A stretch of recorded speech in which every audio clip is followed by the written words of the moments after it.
السلام علیکم ورحمۃ اللہ تعالی وبرکاتہ۔ میں آج کنڈوں کے حوالے سے آپ کو بتانا چاہوں گا کہ کنڈے کیا ہیں۔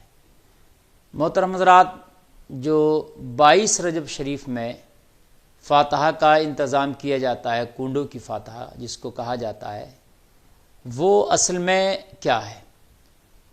22 رجب شریف کو جو کنڈوں کی فاتحہ ہوتی ہے، اس کی نسبت حضرت امام جعفر صادق رضی اللہ تعالی عنہ کی جانب کی جاتی ہے، جو کہ طریقت کے چھٹے امام ہیں۔ حضرت مولا کائنات حضرت علی کرم اللہ وجہہ الکریم کی نسل سے ہیں، آپ کی اولاد ہیں۔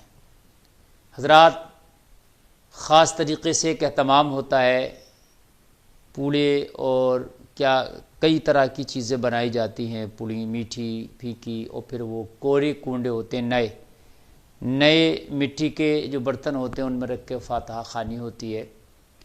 تو پوچھا یہ جائز ہے یا ناجائز؟ بالکل جائز ہے، اور یہ مستحب ہے، یعنی نہ یہ سنت ہے، نہ فرض ہے، نہ واجب ہے، مستحب ہے۔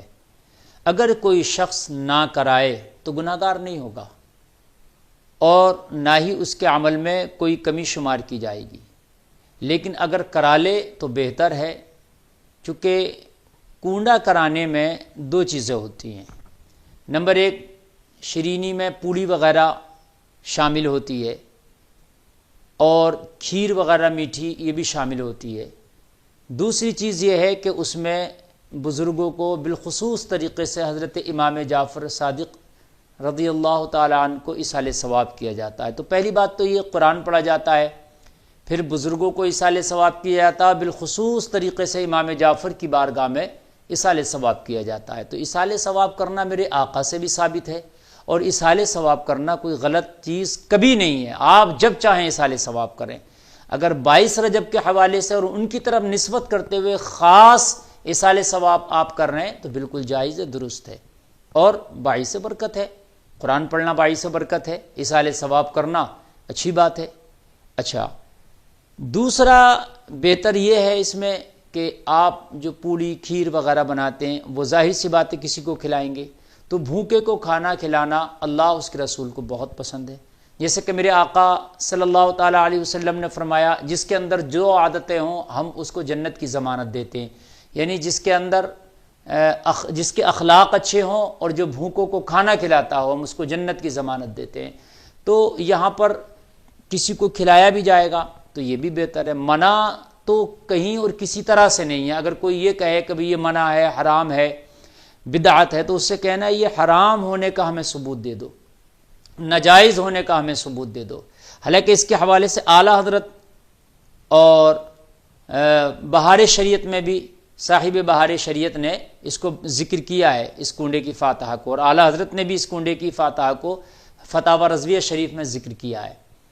لیکن ہاں، تاریخ کے بارے میں اس میں اختلاف ہے کہ یہ جو تاریخ 22 ہے اس میں اختلاف ہے۔ کسی نے 15 بھی کہا ہے، 15 رجب شریف، کسی نے اس کے علاوہ بھی کوئی تاریخ ذکر کی ہے۔ تو آپ اس 22 کے علاوہ بھی کر سکتے ہیں، نسبت ان کی طرف کر کے۔ اگر آپ 22 میں کریں، 20 میں کریں، 15 میں کریں، تو اگر ان کی طرف نسبت کر کے کر رہے ہیں تو کسی بھی تاریخ میں کریں وہ ان کی طرف منسوب ہو جائے گا، ایک ہی بات ہے۔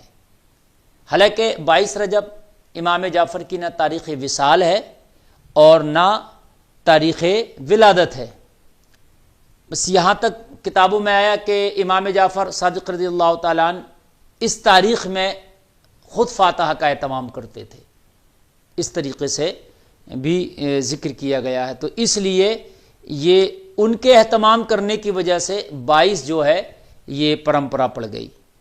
اچھا، بہت سے لوگ یہ بھی کہتے ہیں کہ یہ جو تاریخ ہے 22 رجب، امام جعفر صادق رضی اللہ تعالیٰ عنہ کی ولادت یہ وصال تو نہیں ہے، بلکہ حضرت امیر معاویہ رضی اللہ تعالیٰ عنہ کی تاریخ وصال ہے، لہذا شیعہ حضرات جو ہے ان کی وصال کی خوشی میں، انتقال کی خوشی میں یہ فاتحہ کرتے ہیں۔ حالانکہ ہمیں اس طرف نہیں جانا، نہ ہمارا وہ ذہن ہوتا ہے اور نہ ہماری وہ نیت ہوتی ہے۔ انما الاعمال بالنیات، کون کیا کرتا ہے اپنے عمل کا مالک وہ خود ہے، اس کا جواب دہ وہ خود ہے۔ لیکن الحمدللہ اہل سنت والجماعت کے یہاں جو 22 رجب کو بالخصوص طریقے سے جو کنڈوں کی فاتحہ کا انتظام ہوتا ہے اس کی نسبت حضرت امام جعفر صادق کی طرف ہی ہوتی ہے۔